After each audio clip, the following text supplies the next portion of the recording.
جو ہوا وہاں پر رہے گی اس میں بھی زہر کی طرح رہے گا، جو تمہارے جسموں کے اندر سرایت کر کے چلی جائے گی وہ گرم ہوا بھی رہے گی، اور جو وہاں پانی ملے گا وہ بھی گرم ہے۔ انہم کانوا، یہاں سے اللہ تعالیٰ فرما رہے ہیں یہ کیوں ان کو سزا دی جا رہی ہے، ان لوگوں نے ایسا کیا عمل کیا تھا کہ یہ سزا دی جا رہی ہے ان لوگوں کو، یہ تین جو سزائیں بیان کی گئی ہے۔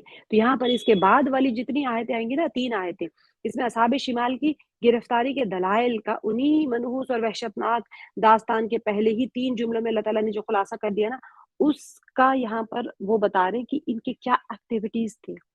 جو نیکوکار بندے ہوتے تھے ان کے لیے تو اللہ تعالیٰ نے نیکیوں کے بارے میں بتا دیا کہ ہاں تم یہ نیکی کرو، تمہارے لیے یہ انعامات ہے اور یہ سب، لیکن جہنمی وہاں پر یہ سارے جب کہیں گے کہ ہمیں کیوں یہ سزا دی جا رہی ہے، تو اللہ سبحانہ و تعالیٰ نے یہاں پر ان کے تینوں عذاب اور ان کے جو اعمال تھے، ان کے جو کرتوت تھے، وہ یہاں سے بیان کر دی آگے کی تین آیتوں میں۔ دیکھیں، انہم کانوا، انہم کیونکہ وہ تھے، قبل پہلے، ذالکا اس سے، مترفین یعنی نعمتوں میں پلے ہوئے، یہ لوگ اس سے پہلے عیش نعیم میں بڑے ہوئے تھے یا پڑے ہوئے تھے۔ تو یہاں پر کیا اللہ سبحانہ وتعالیٰ بتا رہے ہیں، سب سے پہلے یہاں پر جو بتا رہے ہیں، میں آپ کو گرامر کروا دیتی ہوں، انہم کانوا قبلا، قبلا کہتے ہیں پہلے، تو قاف با لام اس کا حروف اصلی ہے، قبلو یہ تقدم کے لیے آتا ہے، تقدم یعنی کہ ایک دوسرے کے ساتھ میں آپ بتانا ہو، مطلب آپ بات کرنا چاہ رہے ہیں، ایک دوسرے سے پہل کرنا چاہ رہے ہیں، یہ تقدم زمانی بھی ہوتا ہے، تقدم مکانی بھی ہوتا ہے، تقدم کے بہت سارے اقسام ہیں، میں سوچ رہی تھی کہ آپ لوگوں کو کروا دوں گی لیکن ٹائم بہت کم ہے تو اسی لیے آج ہم نہیں کریں گے، انشاءاللہ پھر کبھی کریں گے۔ قبل کیونکہ بار بار آتا ہے آپ لوگوں کا ورڈ، قبلو اور قبلو اور قبلہ یا قبلو اور بعدو بہت بار آئے گا، تو انشاءاللہ ہم اس کو ضرور اس کو ایک بار ڈیٹیل میں کر لیں گے۔ تو یہ تقدم متصل اور منفصل دونوں کے لیے استعمال ہوتا ہے، میں آپ کو انشاءاللہ اس کو سمجھاؤں گی کہ تقدم متصل کیا ہوتا ہے، اور متصل یعنی جڑا ہوا، اور منفصل کیا ہوتا ہے جو کہ علیحدہ ہوتا ہے۔ تو اور مجازن کیا ہو گیا، ہر قسم کی تقدیم پر بولا جاتا ہے، جیسے کہ فار ایگزامپل میں آپ کو بتاتی ہوں، یہاں جو ہے نا یہ تقدم زمانی ہے، جیسے کہ ہم کہتے ہیں نا عبد الملک کا زمانہ منصور سے پہلے کا ہے، تو اس ایسے سمجھنے کے لیے میں آپ لوگوں کو بتا رہی ہوں کہ یہاں پر زمانے کے اعتبار سے کہ وہ اس سے پہلے بہت ہی عیش و عشرت میں تھے، جو اللہ تعالیٰ بتا رہے ہیں نا، ایک ٹائم فریم بتا رہے ہیں یہاں پر، تو یہ اس طرح سے ہے۔ تو یہاں آیت میں زمانے کے اعتبار سے کہا جا رہا ہے کہ انبیاء کے آنے سے پہلے نعمتوں کے مزے اڑانے والے تھے، یا پھر قیامت کے آنے سے پہلے دنیا میں مزے اڑانے والے تھے، یا پھر ان کی موت کے آنے سے پہلے، تینوں بھی چیزیں اس کے اندر ممکن ہے کہ انسان موت آ جائے، اس سے پہلے تو یہ خوب عیش و عشرت میں تھے، بہت مزے میں تھے، اور کیا کرتے تھے یہ لوگ، اللہ تعالیٰ کی نعمتوں کا انکار کرتے تھے اور اللہ تعالیٰ سے حجت کرتے تھے ان کی جتنی، اور انبیاء جب آتے تھے یہاں پر آگے آپ دیکھیں گے تکذیب بھی کرتے تھے انبیاءوں کے، ہم نہیں مانتے، آپ جھوٹ بول رہے ہیں، یہ ان لوگوں کا جو تھا۔ اب اصل میں دیکھیں پہلے وہ اس سے پہلے دنیا میں نعمت حاصل ہونے پر مست اور مغرور تھے، یہ ان کا سب سے پہلا گناہ تھا جس کی وجہ سے ان کو پکڑ ہوئی، کہ دنیا میں نعمت حاصل ہونے پر، ہم بھی اس کا جائزہ لے لیں، ہر بندہ اس کا جائزہ لے، اللہ سبحانہ و تعالیٰ یہ سوال تو قیامت تک سب سے رہے گا، ہر کسی سے رہے گا۔ مومن ہم نام کے ساتھ ہمارا ہم ایمان کلمہ پڑھ کے اگر اعمال صالحہ نہیں ہوں گے اور گناہوں کا پلندہ ہوں گے تو پھر عذاب اور سزا بھگتنے کے لیے پھر جانا پڑے گا۔ ایمان اگر رائے کے دانے کے برابر بھی ہے تو پھر وہ واپس تو آ جائے گا، ڈیفینیٹلی جہنم سے نکال تو دیا جائے گا، لیکن پھر اتنی مدت جو اس نے وہ گناہ دنیا میں کی اس کی سزا اس کو ضرور ملے گی۔ تو ہم ہر آیت پہ اپنے آپ کو فٹ کر کے دیکھیں کہ ہم نے نعمتوں پہ، جو ہم نعمتوں میں پلے بڑے ہیں، الطرف سے کیا مراد ہے میں آپ لوگوں کو سمجھتی ہوں کہ اللہ سبحانہ و تعالیٰ ہماری محافظت فرمائے، بہت اعلیٰ درجے میں اللہ تعالیٰ ہی محافظت فرما سکتے ہیں کہ اس سے پہلے وہ دنیا میں نعمت حاصل ہونے پر مست اور مغرور تھے۔ الطرف یہ جو ہے نا، تو را تا را اور فا، الطرفۃ عیش و عشرت میں فراقی اور وسعت کو کہتے ہیں، اتنی زیادہ عیش و عشرت ہو گئی، اتنا زیادہ مال آ گیا کہ وہ انسان کو بہت زیادہ فراخی کسے کہتے ہیں، بہت زیادہ، اور وسعت کسے کہتے ہیں، اور اس کو مطلب وسیع جو ہوتا ہے، بہت مطلب جو ہوتا ہے کثیر تعداد کو بتانے کے لیے، تو وہ آسودہ حال، یہ نہیں کہ بہت ہی کمفرٹ زون میں تھے وہ لوگ، ان کو کوئی پریشانی، اتنی زیادہ عیش و عشرت تھی، اتنا زیادہ فراوانی تھی، اتنی زیادہ وسعت تھی کہ وہ آرام سے کمفرٹیبل تھے اپنے، اور کثرت دولت کی وجہ سے وہ بدمست تھے، آرام سے، مطلب کوئی چیز کو کیری نہیں کرتے تھے۔ آپ سوچیں آج کیا ہم اسی زمانے میں نہیں آ گئے؟ وہی تو زمانے میں ہے نا ہم اب۔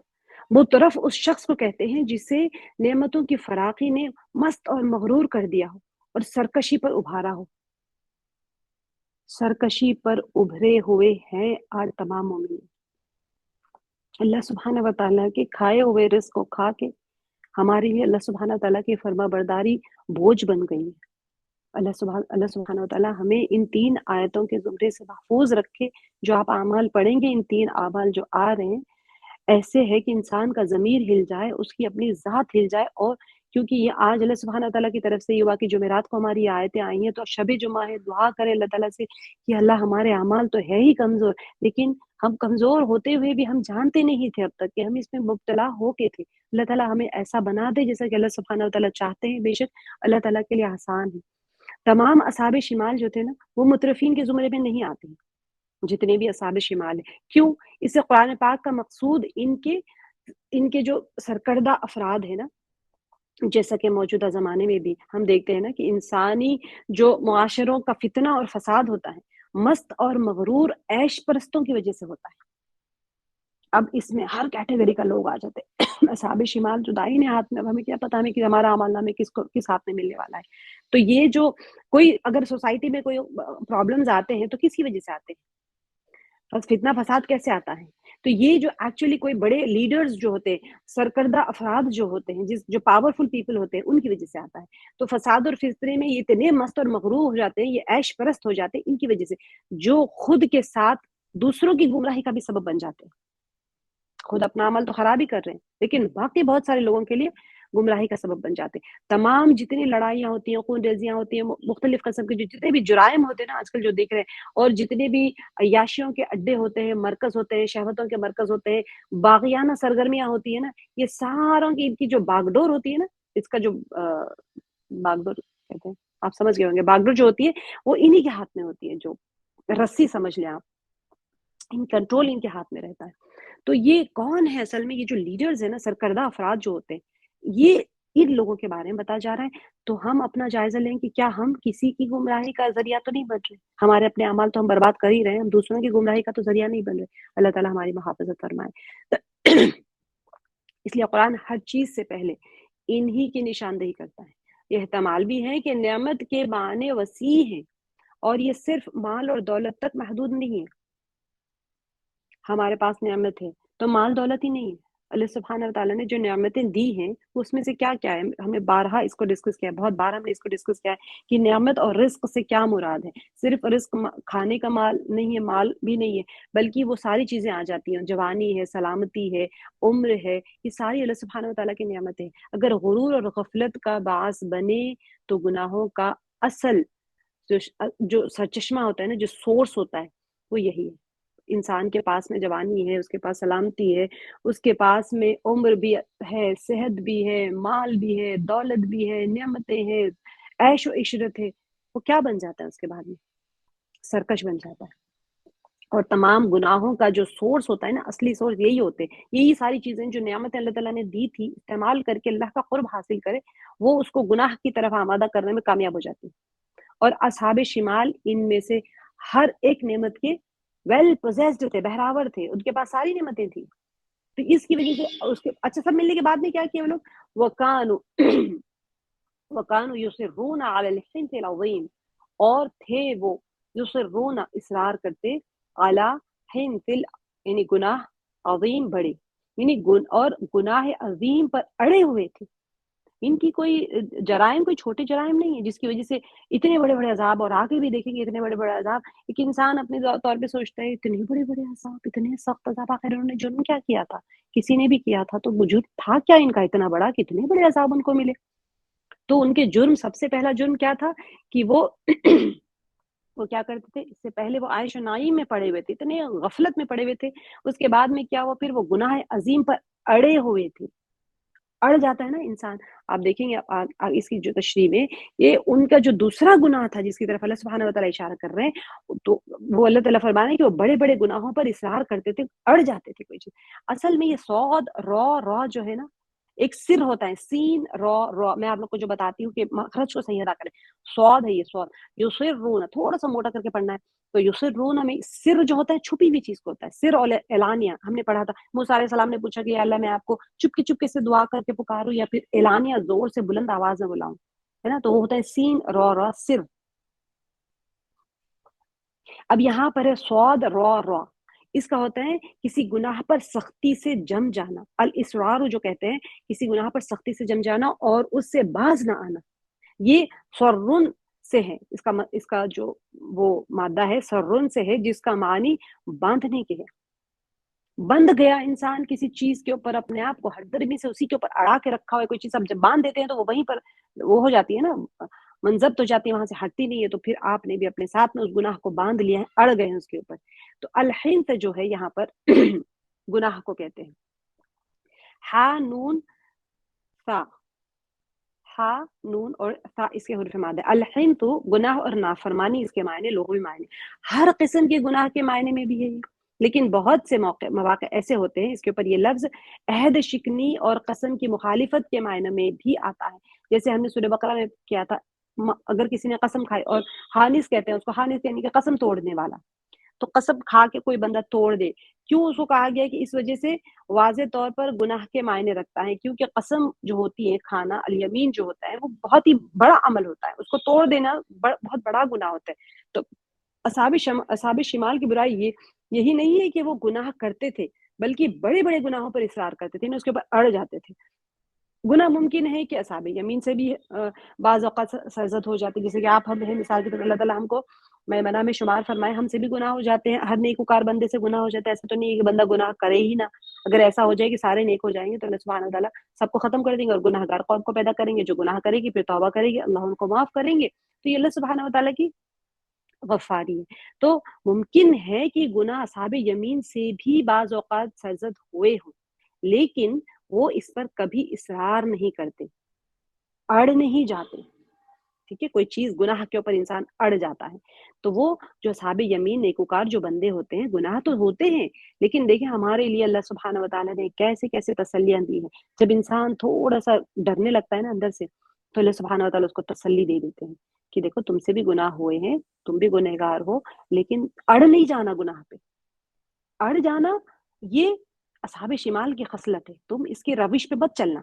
یہ ہمارے لیے دبے اس میں ڈھکے چھپے میں اللہ سبحانہ وتعالیٰ ہمارے ساتھ کتنی محبت کا اظہار کرتے ہیں. دیکھیں یہاں پر کہ ان سے گناہ تو ہو جاتے ہیں لیکن وہ اس پہ اڑ نہیں جاتے، اور توفیق الہی شامل حال ہو تو توبہ کر لیتے ہیں. ہر ایک کو توبہ کی توفیق اللہ سبحانہ وتعالیٰ دیتے ہیں جب اس کے دل میں ہوتا ہے، انجانے میں ہو گیا اور وہ اڑتا نہیں ہے گناہ کے اوپر. ہر درم جو ہوتے ہیں، ہم نے بار بار پڑھا ہے کہ ہر درمی یوسف یاسین میں بھی دکھا ہے کہ اڑ جانا کوئی چیز کے اوپر. مفسرین کی جماعت نے یہاں پر حنث العظیم جو ہے نا، یہاں پر اعلیٰ حنث العظیم شرک مراد لیا ہے. اس سے کون سا بڑا گناہ؟ ایک تو قسم کا توڑنے والے کو بھی حانث کہتے ہیں، اب پھر شرک مراد لیا ہے کیونکہ اس سے بڑا کوئی گناہ ہے ہی نہیں. بعض مفسرین نے اسے جھوٹ مراد لیا ہے جو تمام گناہوں سے بڑا گناہ ہے، خصوصاً جب وہ انبیاء کا انکار اور قیامت کی تکذیب کے لیے استعمال ہوتا ہے. اچھا آگے ہے عظیم، عین ضا میم کے معنی ہڈی کے ہیں، یعنی کہ عظم الشیء جو کہتے ہیں کسی چیز کی ہڈی سے، کسی چیز کی ہڈی کا بڑا ہو جانے کے ہیں. آگے کی آیت میں آپ کو سمجھ میں آ جائے گا. یہاں پر عظیم کہا گیا ہے، بار بار عظیم آیا ہے قرآن پاک میں. عین ضا میم ہڈی کے معنی میں. آپ سوچیں کہ ہڈی یہاں پر بڑے کے معنی میں کیسے آ رہی ہے؟ تو عظم الشیء جو ہے، میں نے آپ کو بتایا تھا مجازن استعمال ہوتا ہے، ایک روٹ ورڈ ہوتا ہے، اس کا ایک میننگ ہوتا ہے، روٹ میننگ ہوتا ہے، لیکن وہ مجازن استعمال ہو جاتا ہے. جب کسی کی ہڈی بڑھ جاتی ہے نا تو پھر اس کے لیے وہ کہا جاتا تھا عظم الشیء، یعنی کہ وہ کسی کی ہڈی جب بڑھ جاتی ہے. تو بعد میں کیا ہونے لگا، مجازن ہر چیز کے بڑا ہونے پر بولا جاتا ہے، خواہ اس کا تعلق حس سے ہو یا عقل سے ہو. ہڈی بڑھ گئی، ٹھیک ہے، آپ کو نظر آ رہی ہے نا، دیکھ سکتے ہیں آپ. جیسے میں آپ کو بتاتی ہوں ہمیشہ، آپ کیا بارش ہو رہی ہے دیکھ سکتے ہیں، لیکن کسی کی عقل دیکھ سکتے ہیں؟ نہیں دیکھ سکتے. تو وہ کوئی چیز ہے، کسی کی ذہانت نہیں دیکھ سکتے، کسی کا درد نہیں دیکھ سکتے، کسی کی خوشی نہیں دیکھ سکتے، اس کے آثار دیکھ سکتے ہیں آپ. لیکن وہ کیا ہوتا ہے کہ وہ چیز جو ہے حسی نہیں ہوتی، بلکہ وہ اس کا تعلق عقل سے ہوتا ہے. تو چاہے وہ مادی چیز ہو یا مانوی چیز ہو، مادی چیز جو ہم دیکھ سکتے ہیں، ٹچ کر سکتے ہیں، فیل کر سکتے ہیں، وہ مادی چیزیں ہوتی ہیں. مانوی چیز ہوتی ہیں جو کہ فیل نہیں کر سکتے لیکن ہوتا ہے، جیسے کہ وزڈم، جیسے کہ ذہانت ہوتی ہے، ذہانت کو آپ ٹچ نہیں کر سکتے نا. تو اسی طرح سے عظیم جو ہوتا ہے یہ اسی کے معنی میں ہوتا ہے کہ چاہے اس کا تعلق حس سے ہو یا عقل سے ہو، چاہے وہ مادی چیز ہو چاہے وہ مانوی چیز ہو، یعنی کہ مجازن ہر چیز کے بڑا ہونے پر بولا جاتا ہے. حنث العظیم بھی بڑے گناہ، چاہے مادی گناہ ہو چاہے پھر